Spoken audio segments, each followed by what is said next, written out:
So while people are trickling in, I'm going to go ahead and start our introductions and a bit of an intro. So my name is Madeline Wolski. I'm the business librarian here at Champaign Public Library, and thank you for joining me tonight for Creating Community with ChambanaMoms. So this is a part of our business programming.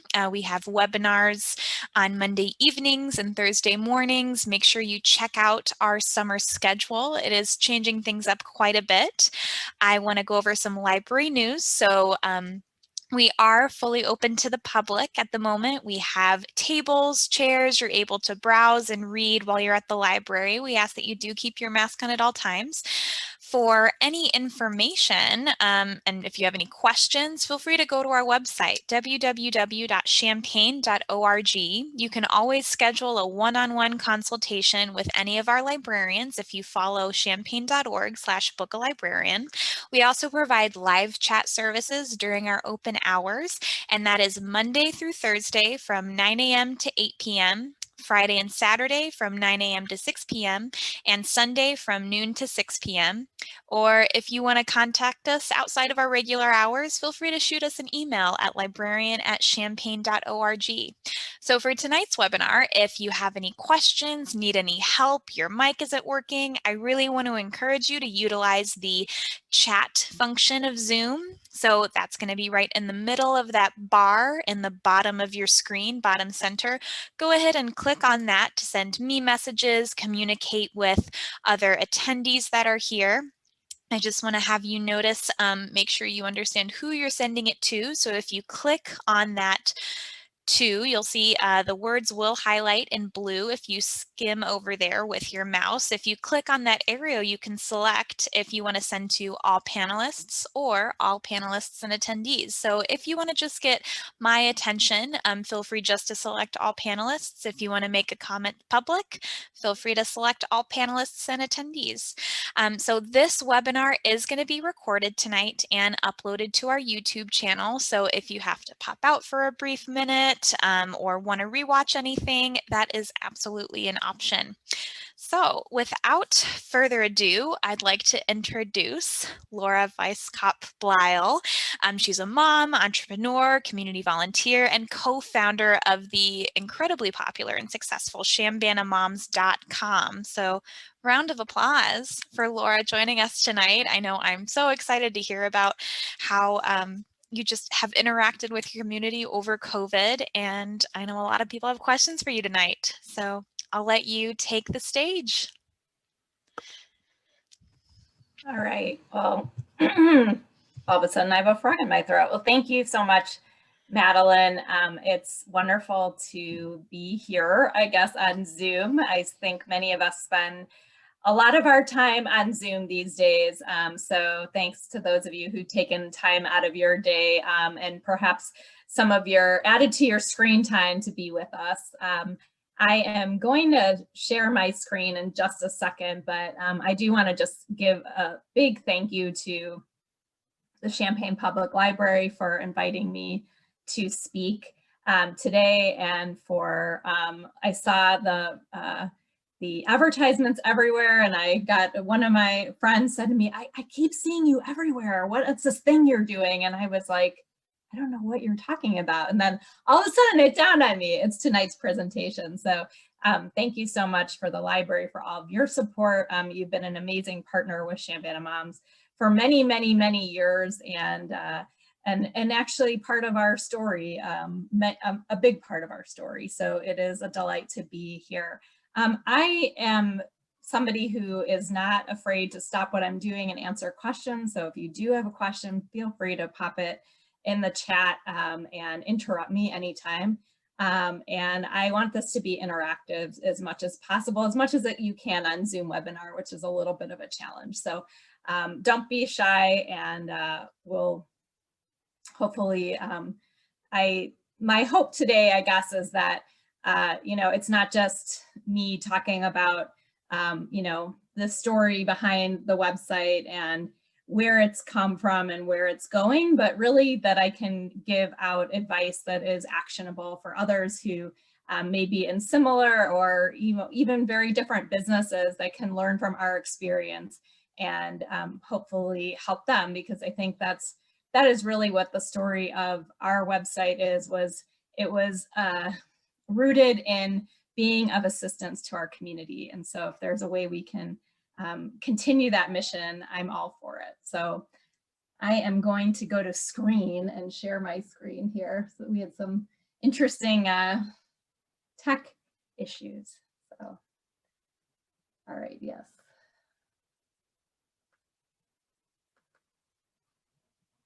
Okay.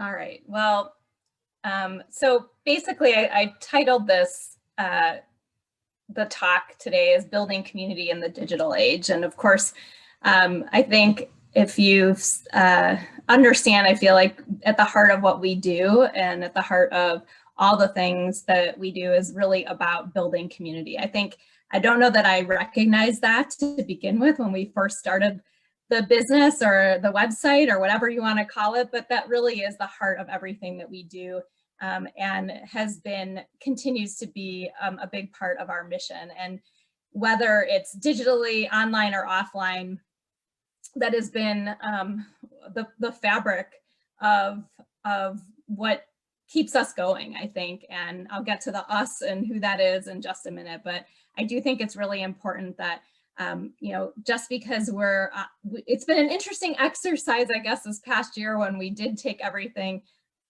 online, although of course we were online to begin with, but really leveraging what we had learned and leveraging our community to really help people, I think, get through a very difficult time. And it's been an interesting thing for me to reflect on that as I prepared for this talk.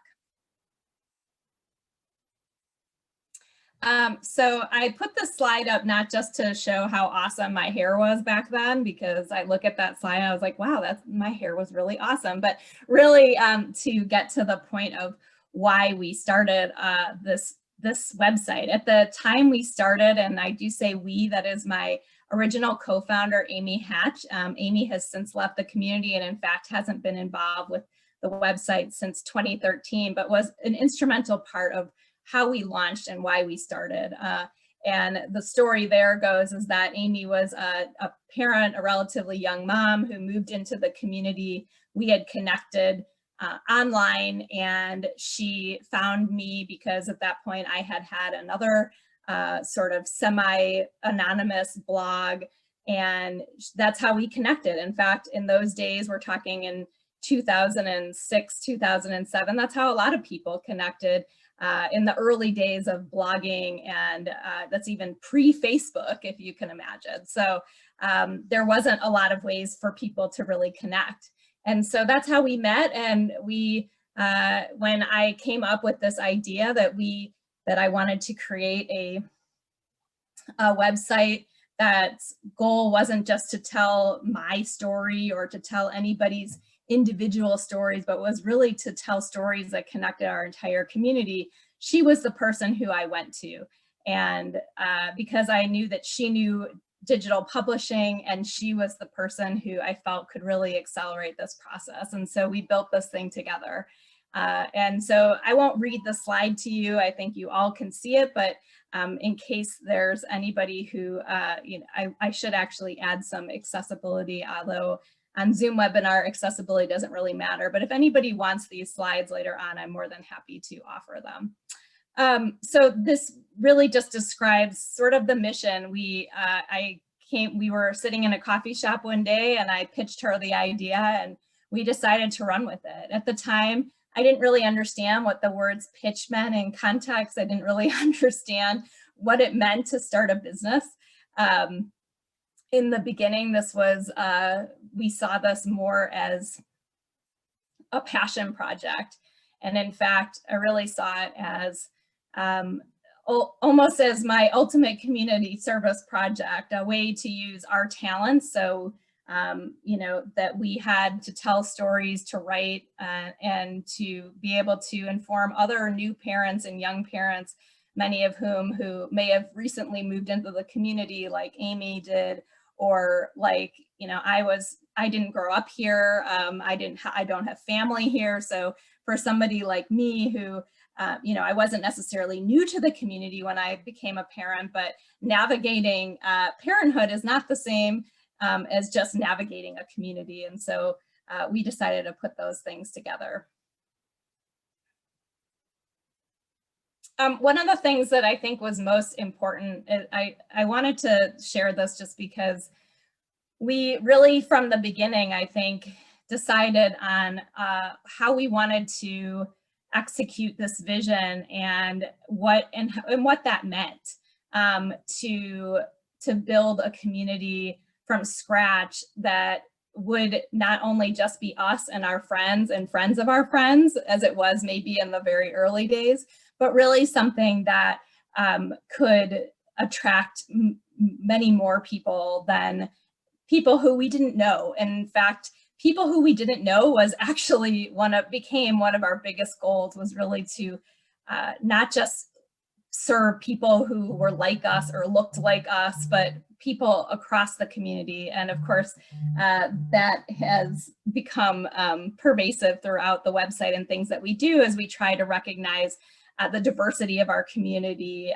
you know, both from ethnicity, religious, you know, age differences, et cetera, as the website scaled.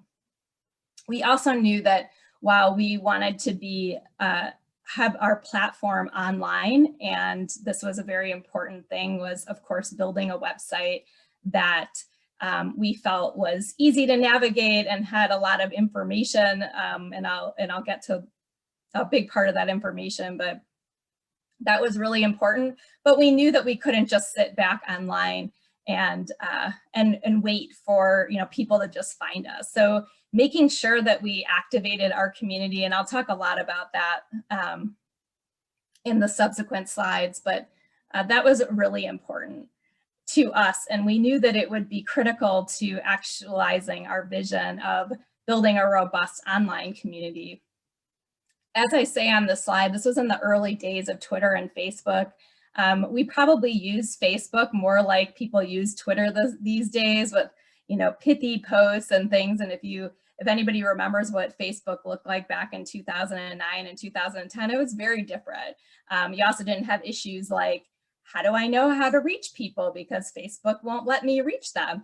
And so it was an interesting way, but we also just didn't really think about how to monetize Facebook or how to leverage our Facebook audience. It was really about, again, connecting with our community, and that's how we used it. We also replicated other people who we knew were building communities in other ways, whether that was around their blogs or whether it was a local thing, and seeing how they did it and executing that here.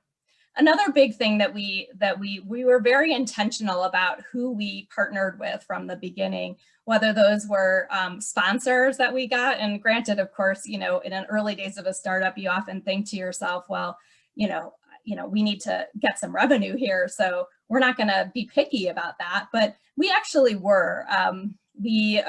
Some of our original partners were, one was the Little Gym, and we felt that they really represented everything that we wanted to be. And unfortunately that business is no longer in the community, but shout out to Mr. Giles, who was the original business owner of that business and really believed in us and was one of our first advertisers, as well as a children's boutique, again, a business that doesn't exist anymore, but we'll talk a little bit more about that later and how that ramped up. But really, they were our true customer segment. At the time, you know, Amy and I were both parents of preschoolers and, you know, babies, basically. And so that was really what we knew. And so that's where we stuck with it, recognizing, I don't know actually if we recognize, but maybe we recognize in the back of our minds that we would scale the website in different ways and grow our audience as our children grew older. And that is kind of exactly what happened and how our content has evolved. We did a lot of media in those days. This is something that we haven't done as much of in recent years, but also it reflects the media landscape. Really, that in those days, there were a lot more locally produced shows, whether that was on TV or radio. We got to be on lots of with lots of our friends in media. And that was really important to put a face to our website. That was really, really important to me at the beginning, was that this is not just some nameless, faceless, like this isn't just somebody hiding behind, you know, a website, that we were real people, and that this was another way that people could connect with us was via our media partners. I'm not gonna, it's funny, this is a business talk, but Madeline actually asked me to really talk more about connection and building our, building connectivity and making and being, how to activate your audience. And so I really actually won't talk too much about the business side of ChambanaMoms.com. And I think that it kind of makes me laugh, because some people always say to us, well, I don't really know how you guys make money. And so I feel like that's actually sometimes a testament. And one of the slides I later say that, you know, people don't want to be pitched to all the time. They don't want to feel like you're always selling to them. And so sometimes when I hear that, I feel vindicated in that, because we don't want this to only be about people thinking that we are trying to sell them something, or that they're just a dollar sign in our eyes. And so that does crack me up. But the reality is that we do have a business model. At the time, I don't know that we really understood things like what it really meant to have a sustainable business model, how we were actually going to scale profits. I do like to say, and it's reflected in the first comment here, that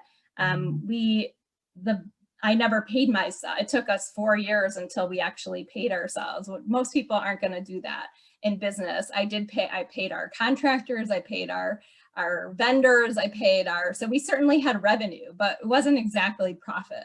And so, you know, that is probably way too long that for most people, but I think it speaks to the passion that we had for this project, and the confidence, I think, that we knew that we were onto something here. And regardless of what was happening with lots of other digital advertising platforms, that we had something here. And a lot of that speaks to the community that we built and that we'll focus the majority of this talk on, is the community and how we activate community. It also just speaks to this community for embracing this new idea, and how this could fit into a very traditional media landscape that exists in this community. In many ways, we broke into an old boys club, and I'm not afraid to say that, because that is really what the media landscape has looked like for a long time in Champaign-Urbana.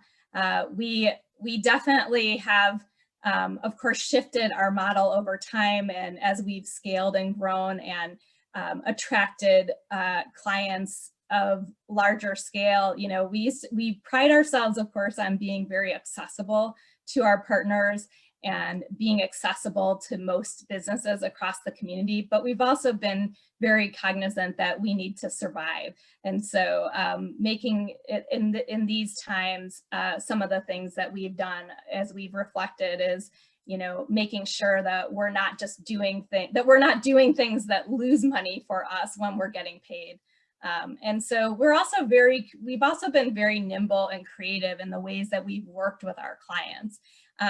I am kind of somebody who just loves to brainstorm. And so our team, I think, riffs off of this too. We love to think of ideas. We love to try new things. We love to see what works. And we've been lucky that we've had a lot of partners who are really have been open to that, have been open to try different things with us. That have been mutually beneficial, not just for them and for us, but also for our readers and for the broader community. And so a few of those things are that we'll talk about later, is things, the community activations that we've done. This is probably, I think, the most important slide in this entire deck, is that I am here talking to you. And it's a very common misconception that I am ChambanaMoms. I am not ChambanaMoms. ChambanaMoms is, first and foremost, our team. You see most of them here, although unfortunately we have a newer team member who isn't in these pictures because she came on right before COVID and we haven't done as many team pictures. And frankly, we've had many team members who've been involved in the website over the years who have been part of our team that aren't in these pictures either, but they've been just as integral to our growth.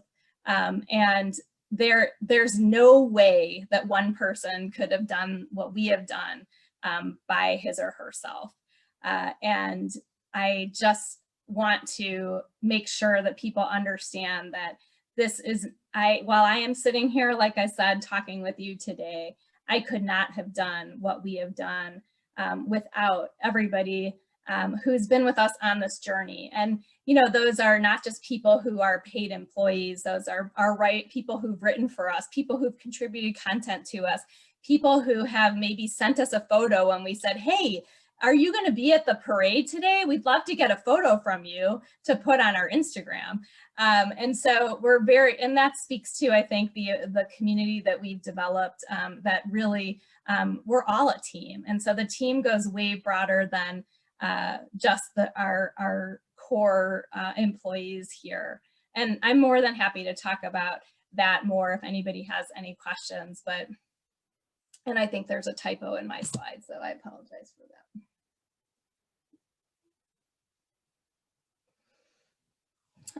Probably I would say that it's just as important as the team that I get to work with every day. And honestly, they have taken this site to a whole new level beyond what I could have ever done. So really, they are the leaders in this. Probably the other secret sauce that has driven our success has been this group of mostly women, although a few men. I don't think you can see them all in this photo. And this photo represents a group of people who are across the country who run sites just like ChambanaMoms literally from coast to coast. In fact, one of them actually is in Australia. So from California to New Jersey, many of them are in the Midwest, Indianapolis, Chicago area, Louisville, Lexington. So if you ever need to know about websites in other cities, I'm more than happy to give you a recommendation, because these women of independent entrepreneurs who run sites like ChambanaMoms across the world are really what has propelled so much of our confidence and success in trying new things, and in really making sure that we have that community behind us that has our back and that is there to, you know, when we don't necessarily want to, you know, air our dirty laundry, you know, if we get some comment or question or whatever that, you know, makes us want to snarl or be snarky, that, you know, we don't do that in public. We go to these guys because they understand what it's like to build a business, to be a community manager.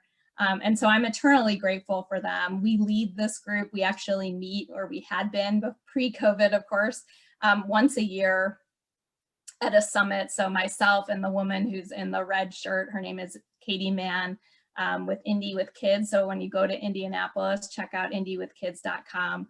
The two of us are kind of the ringleaders of this group, and how we assembled this group was really very organically. It was through going to conferences. So many years ago, when there were still lots of mommy blogger, so to speak, conferences of connecting. Of course, now you would call those, you know, influencers or entrepreneurs who are online. And we just kind of found each other. You know, people would introduce us to one another, and they'd say, well, she runs a website just like yours. You should meet her. So it's been an amazing journey of how we collected all these people together, and just a stroke of luck. But it's more than luck. It's really speaks to the fact that when you want to find the people who will support you, and you want to find the people who do something like you do, they're out there. It might take some networking. It might take, you know, asking around, or even doing blind searches on the internet. But it's really worth it. And in this case, this is almost like the community that we've built together, Katie and I. However, we have certainly didn't do it alone, but that has really been an amazing part of this journey of getting to know these people, and especially during COVID. I cannot tell you how supportive and how we all turned to each other at a time that was, very scary for any business. But when you're a business that depends on events and promoting events and promoting community when the community can't get together, it was a very difficult time for all of us, and seeing our local businesses and our clients suffer and trying to figure out ways that we can help them and serve our community was something that we all pursued together. And I'm eternally grateful to them. And I did let them know that I was giving this talk tonight. I don't think I actually put the link in, but and let them know that I would be talking about them. And I asked them for some advice, and some of those things that are on my slides actually reflect some of the things that they said.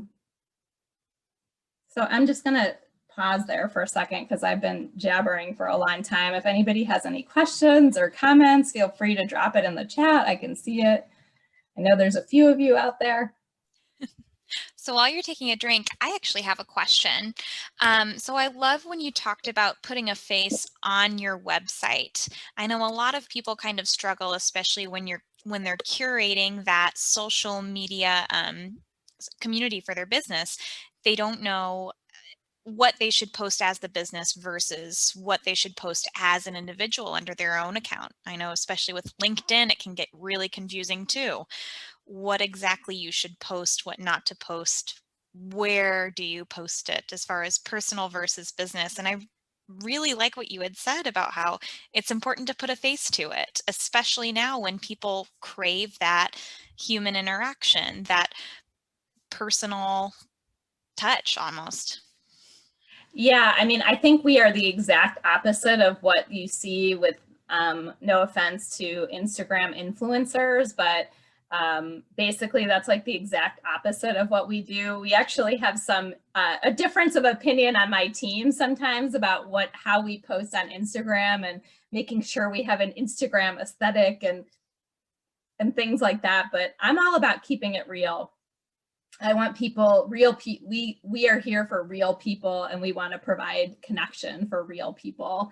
And so that was always been really important to me. Another thing is that I know that I personally can't stand nameless, faceless businesses. That's one of the things, and maybe this is just me, a personal thing for me, but I know that that's a big turnoff. When I am looking to do business with somebody, I really want to know who they are and what makes them tick, and why are they the best person that I should be working with for whatever it is that I'm doing. And so that, and again, like I said, that might just be my personality, but that was just really important. As far as where to post what, I think that honestly, my personal Facebook is not really, yes, I will post content from ChambanaMoms or things like that, of course, but really it's a personal Facebook. And so I don't really use I actually get kind of like, it's, don't friend me on Facebook because you want me to friend your business. Like a business page is maybe I'm old school like that, but a business is a business and whatever. LinkedIn is a little bit different. I love LinkedIn. In fact, I do have that slide on the end. I want all of you to connect with me on LinkedIn. I think LinkedIn is actually one of the most amazing business tools out there. And I've watched its transformation, but I post all kinds of things on LinkedIn.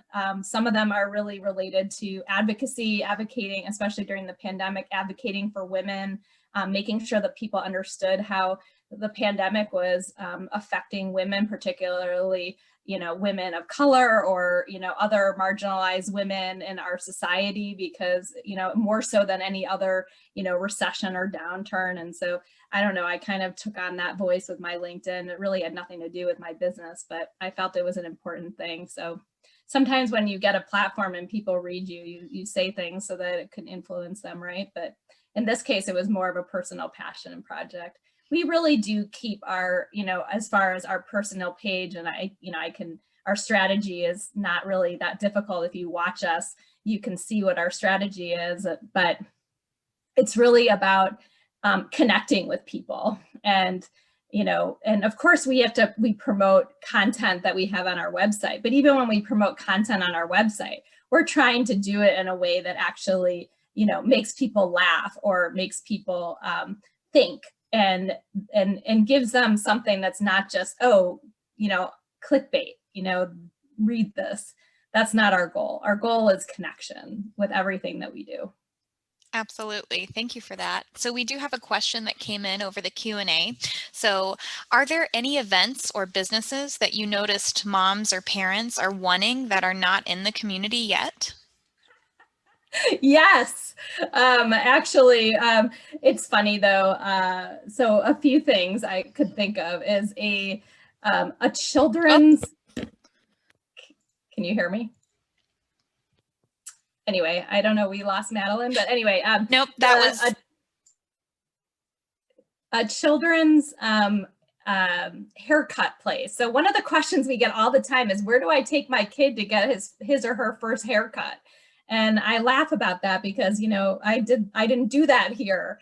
We actually went to one of these boutique-like places in the Chicago area where they give you a snippet of your kid's hair and a certificate. I mean, honestly, I have no idea where any of that stuff is. That wasn't that important to me, but it was a really fun place to go to get your kids haircut. And I think I was more concerned about them flipping out in the chair than anything else. So, some of these things are retail businesses. I think, everybody, of course, would love to have a children's museum here that is the quality of the one in Normal.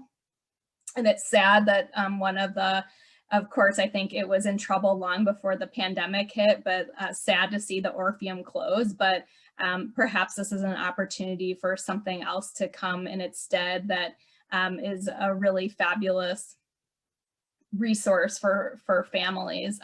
One of the things that we write about often is zoos. So we write about all the zoos that you can drive to because we don't have one here. So, that is something that we write about. Not that I think somebody should go start a zoo here, but anyway, there are a number of businesses that I think parents would really like to see here and that aren't here. And frankly, a lot of that is just because of the size of our community.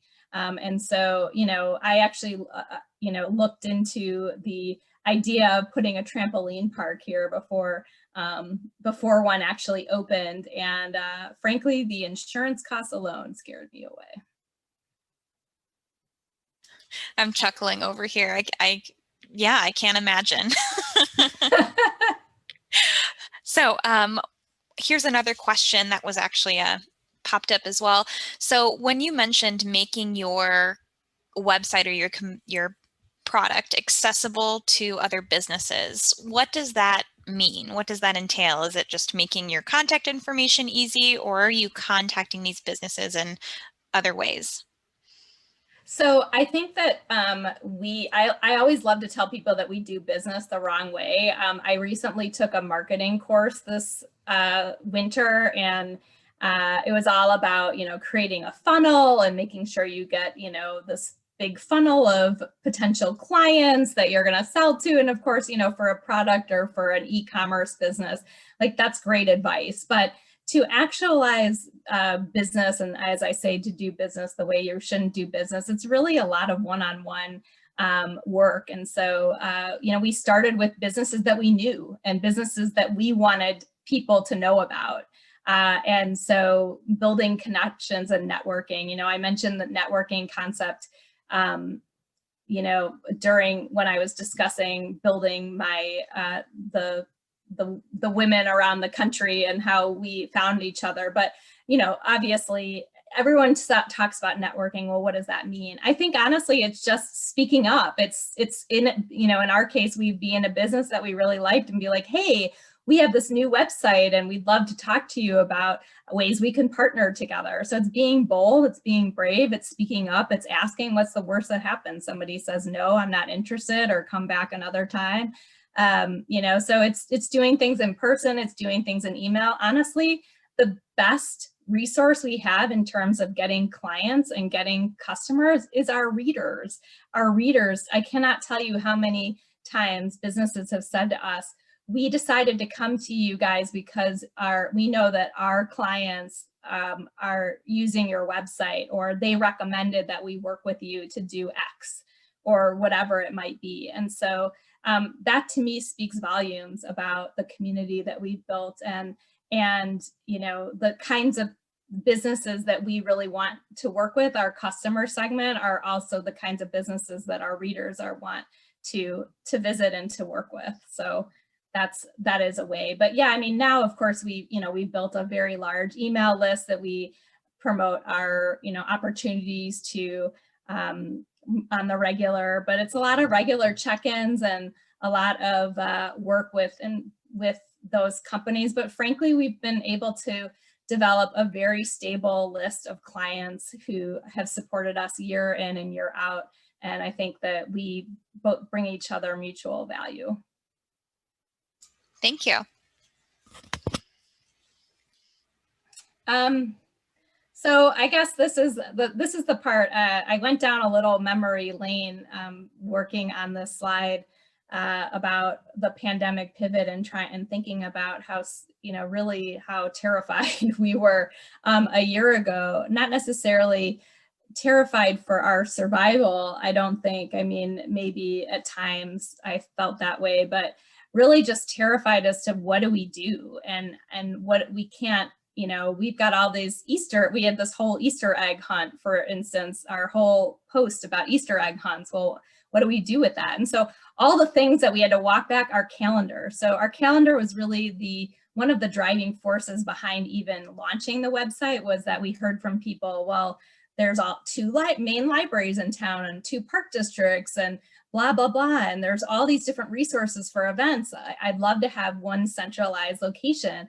So our calendar really drove a lot of our content, and has for the last 11 years or so that we've been doing this. And so when you have a situation where your calendar is basically canceled, that was daunting. So we went through some processes and were able to use a bunch of automation. Again, shout out to my brilliant colleagues who figured out how we could do that nimbly and without losing our minds.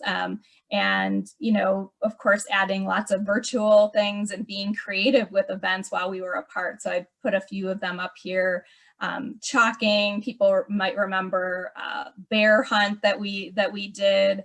Of course, the one thing I didn't put in here was the sing-along that we partnered with many people across the community, including Unit 4 schools and Cran Arts Center and a bunch of other partners to pull off a community sing-along of Sing with Brandon Washington, a music educator from Champaign schools, which was like absolutely amazing. And I think, how did we do that? Well, we had to really figure out, we really had to rely on that network and that community that we built. We did a lot of things in partnership with people who we had partnered with for a long time. And in some cases, people we had never partnered with, but saw the value of what we were doing.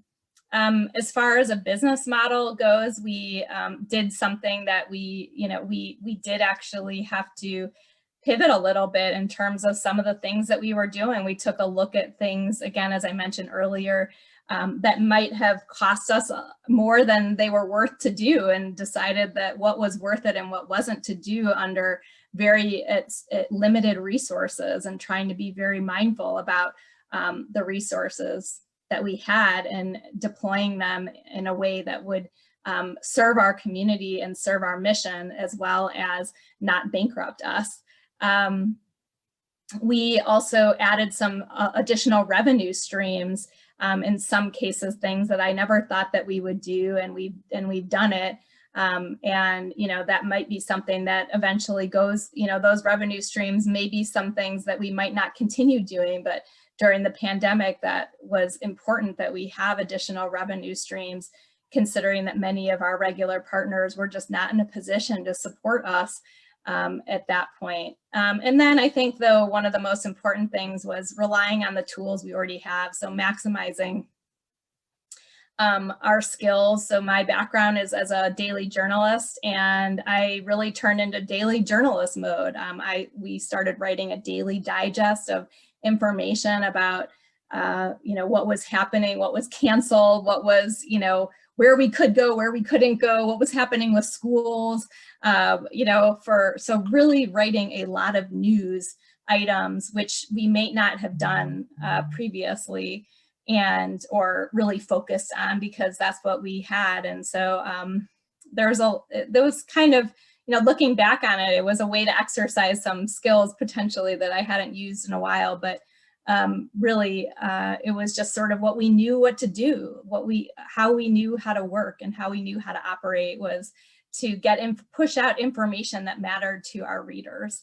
And that's what we focused on. So you see this little snippet of information on this slide about, this was a random business that one of our colleagues' spouses works for, in an email newsletter that was sent out to employees about, resources during the pandemic. And she shared that, like, look, here we are. But I think it was just a reminder that the work that we were doing was appreciated and really important to the community in those days. And I'm really proud of that. As I said, I was going through some memory lane and saw where someone had written, "You guys are really killing it with content right now." And that probably wasn't what I was thinking at that time, but now I think that we all can look back on that and just think to ourselves what a difference that hopefully we made for many people out there who were able to find resources, who needed resources, food, basic resources for their families, as well as just being a trusted resource for information in a time when people didn't know what to think.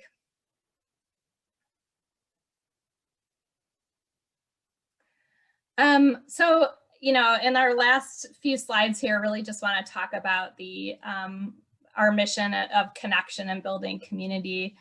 And I chose some of these photos here because they represent a continuum of activation of how we have interacted with our community actually offline. So not necessarily just online, and how important that has been to our business as a whole and to how we've advanced and really grown our reach. Again, not being nameless and faceless. The first picture at the top is actually from one of the first times that we tabled at the Market at the Square. So shout out to our partners at the Market at the Square. We worked with them for years, and having the ability to activate a tent there and set up was really foundational to growing our audience and growing our reach in very early times. I think that was, back in the summer of 2010 that we tabled a lot at the Market at the Square. And then really, though, as things moved on, these are much more recent photos. The Savoy Fire Department, who always comes to our play date at Colbert Park and lets the kids play with the fire hose. But, that's just one of those things where, when is a kid gonna get to shoot out a fire hose?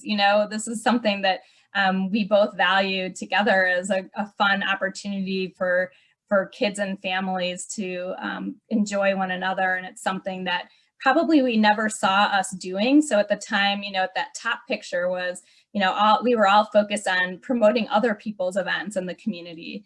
And really what we realized, we haven't really done a lot of market research, which I know that the Champaign Public Library, shout out to Madeline and her team, can help businesses with market research. We don't survey our readers too much, but in one of our most important and significant times where we actually did reach out to our readers and do some meaningful survey work, we found that, they weren't just looking for us to promote other people's events, they wanted us to do our own events. And that was really transformational in the course of our business, was to understand that people wanted to connect with our brand and people who connect with our brand. So it's not about us, it's about connecting with people who connect with us, if that makes sense. And so taking the community that we built online that they might talk to all the time, whether it's commenting on Facebook or Instagram or tweeting with us or retweeting, but it's really the other people that they've met and getting together with them and finding those connections.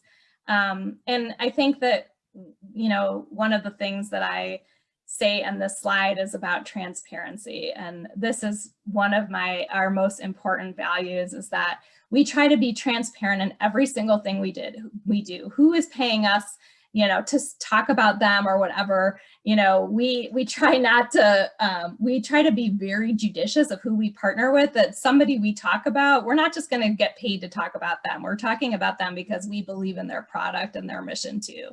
And so I think that differentiates us from some other media outlets in this town that maybe are not all that transparent about what they do with some of their advertisers. So a quick question. So we have one coming through Q&A. How many people receive your weekly emails, and what has been the growth trajectory? It's about almost 10,000 now. It's funny because one of the things that I have fought is one of those pop-up email things that I hate on other people's websites, is where that's the first thing that you see is join our email newsletter, because again, I don't want to put stuff on our website that I myself don't like to see on other websites. So it's been a very organic build of our email newsletter. There's been lots of different sources, but yeah, it is very important to in many ways, if you listen to people like Gary Vee or other marketers, who will tell you that building your own email list is one of the most important things that you can do as a business. And because that's something you own. I don't really own Facebook, and we've all seen how Facebook has changed its business model, and how it's, if you are a Facebook page owner, you clearly understand the whims of Facebook and whether it will show people your stuff or not. Of course, we've developed lots of our own tricks of the trade of how to game Facebook, but it's constantly changing. But your email list won't change. So that is a good question, and it's something that is really important. I'm also really protective of how we use our list. There are lots of people who might want to buy, we have really stayed away from selling, access. Well, of course, we don't sell access to the list itself, but doing sponsored emails just about one client. That is, again, something I don't really like, and I will automatically delete when I get one. So we really want them to be content rich. And again, yes, we include advertisements and sponsorships in our email newsletter, but at the end of the day, we want to benefit our email newsletter reader. Right. And there was a compliment in there too. It is a wonderful resource. So thank you. And again, shout out to our team that spends a lot of time crafting those. So it also is something that's evolved immensely over the years of what we put in there and how we structure the newsletter. So thank you for the compliment. So just a little bit about, how we view virtual, community. I think, when I say we've been doing this internet thing, I've had an email address for, almost like 25 years. So, it's not necessarily something new to us anymore. I cannot believe that I still have to say that online relationships are real relationships. I cannot tell you how many of my most valued and trusted people in my life I actually met online. Of course, in almost all of those cases, I've actually met them in real life too. But how lucky was that, and how serendipitous was it to meet them online? But I love this, the image that's on the left here about the person who basically said that we were their first friend here without them knowing it, because I think that that's a common thing. I mean, this is a very transient community. In many ways, as I say, we're the digital welcome wagon. And, if we can help somebody feel more comfortable here and feel more at home here, then that's a huge win for us. And it's a huge win for everybody in our community. As I said, it's a transient place and people come in and come out. And, I hope that we played a role in making this a more sticky place to live. I will say, whenever we have someone who comes in and they just have a new library card, I always recommend ChambanaMoms. It's a fantastic resource. Thank you. So I think I'm almost done here. I think this might be my last slide that has real info on it. But You know, I think I covered a lot of this material in previous slides actually, but you know, and I don't put these testimonials here just to be, oh, look at us, look how great we are. I put them here because I think that it speaks to, you know, what we strive for as a business, which is really that we do put a lot of effort, that we are, you know, as I mentioned, you know, I'm a journalist at heart. And so, you know, we print facts. I can't tell you how many people, it was funny the other day we posted about on April Fool's Day about Aldi adding curbside service, and somebody said, don't play with my heart. And I said, no, we print facts. This is not jokes. So, you know, we research our stories. We are very intentional about what we do. We do break news. We're very grateful to many people in our community who trust us with their news and information, so that, you know, we can be the first to tell their stories. But you know, we really feel like that's important. And, you know, this whole thing about being an outstanding resource for navigating motherhood, that was the whole goal. That was the whole point of why we did this. And that was, as I mentioned in our first slide, that goes back to everything that we sought out to do. Although I'll give you a little, I'll let you all in on a little secret that ChambanaMoms is, of course, not just about moms, it's about the entire community. And the name was a gimmick from day one, and we welcome all families of all kinds, and we know from a fact from Google Analytics that 40% of our readers are men.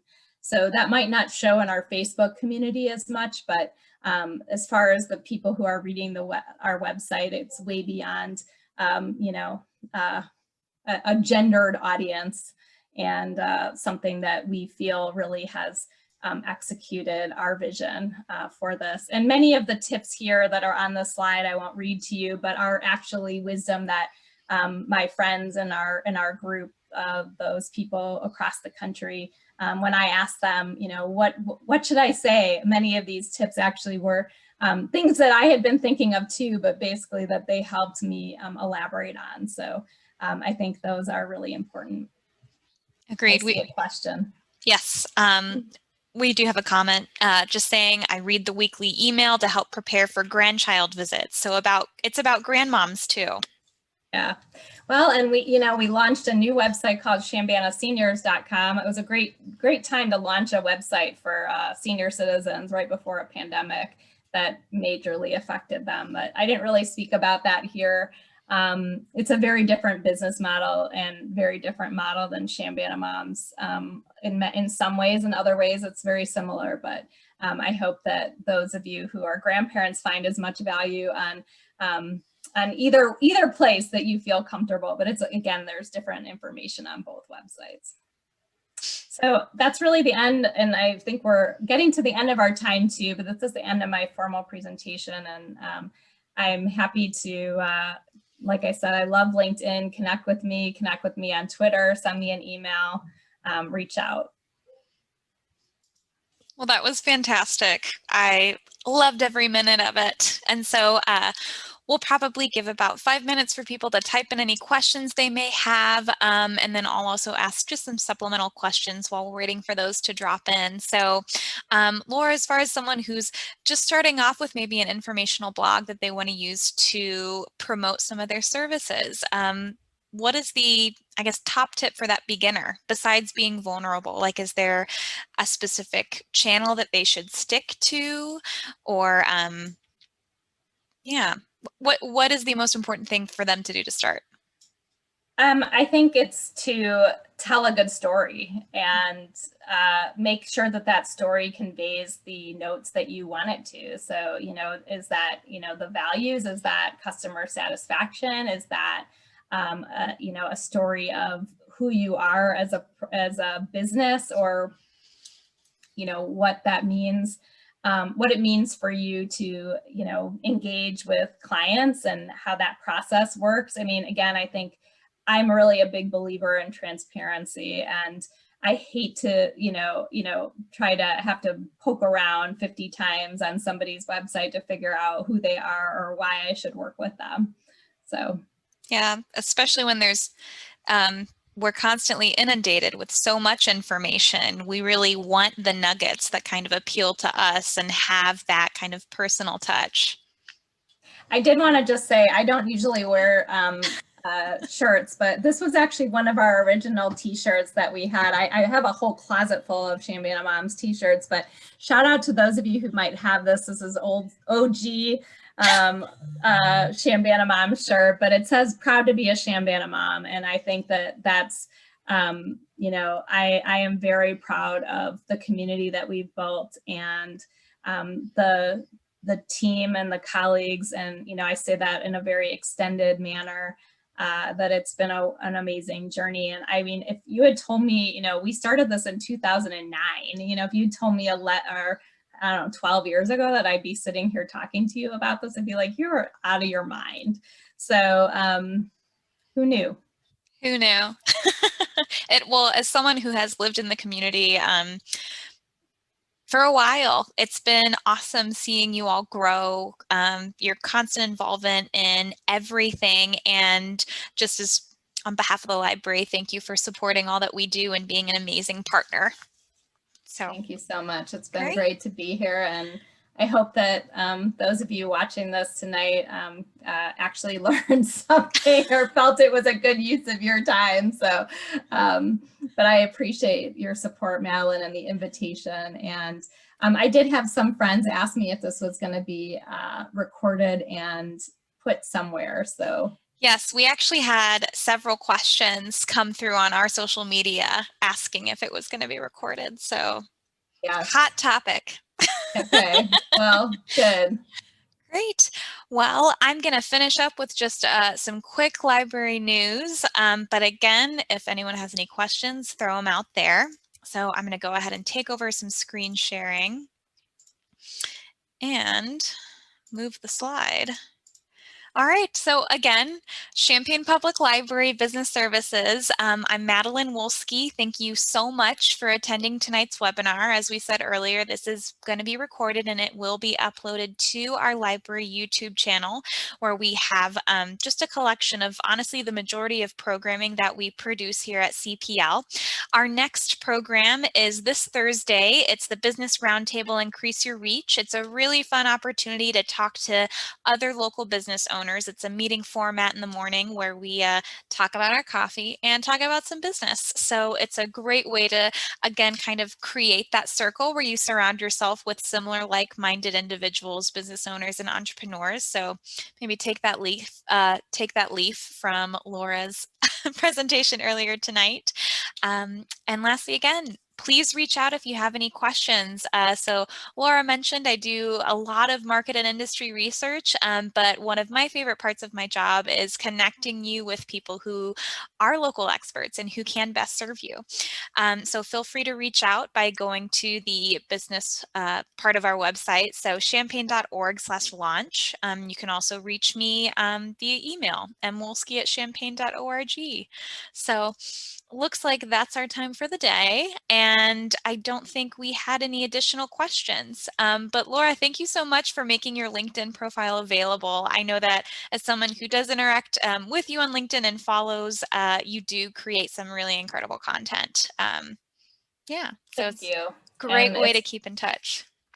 It's been great to be here, and you know, I'm the library is probably my favorite, one of my favorite places to be in Champaign. And I remember the last time when I realized it was probably going to close, and we went in and we rated it, my kids and I. So anyway, I feel like the opening and reopening of the or opening, closing, reopening has really gone along with sort of our pandemic trajectory of how we have felt. And so it's so wonderful to be able to go back into the library now and to utilize the majority of the resources. And we look forward to, of course, everything being available once again, from, you know, all the wonderful work that you do to build community, with all the wonderful events that you all do for families and kids especially. So that's our next hope and our next step. And so thank you so much for all that you do. Have a good evening. Well, thank you so much too, Laura, and you all have a wonderful evening. And again, reach out if you have any questions. Bye.